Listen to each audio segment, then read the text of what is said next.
Les amis, aujourd'hui on est le 26 février 2022 et comme vous le savez déjà, il y a 2 jours, la Russie a envahi l'Ukraine.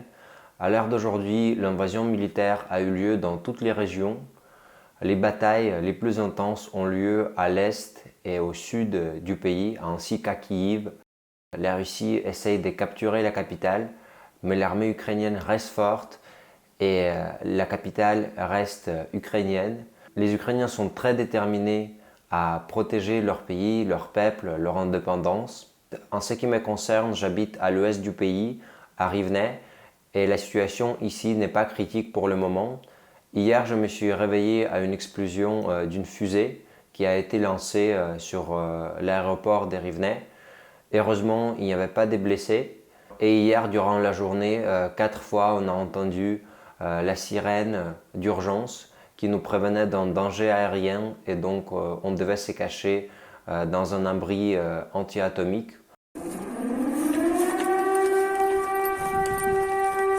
Encore une sirène.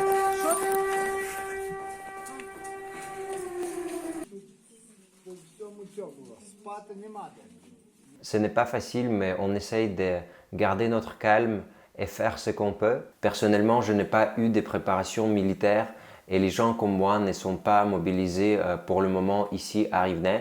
Mais ce que je peux faire, c'est aider volontairement à aménager des abris anti-atomiques. Je peux aider matériellement à notre armée et je peux également aider informationnellement. C'est pourquoi je fais cette vidéo. Je voudrais vous demander de soutenir l'Ukraine. Je sais que beaucoup d'entre vous sortent manifester dans vos pays pour soutenir la paix en Ukraine et je vous prie de continuer à le faire. Sortez manifester parce que cela motive votre gouvernement à prendre des mesures plus strictes contre la Russie et demander à la Russie de cesser le feu. Vous pouvez aussi aider l'armée ukrainienne financièrement. La Banque nationale d'Ukraine a ouvert un compte officiel qui accepte des virements dans toutes les monnaies.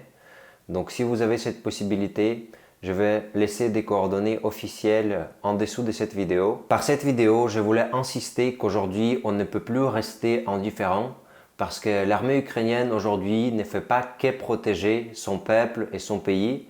L'armée ukrainienne protège la démocratie, le droit de l'homme et la paix dans le monde entier.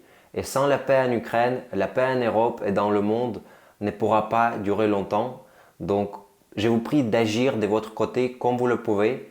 Restons forts, protégeons l'Ukraine et la paix dans le monde entier.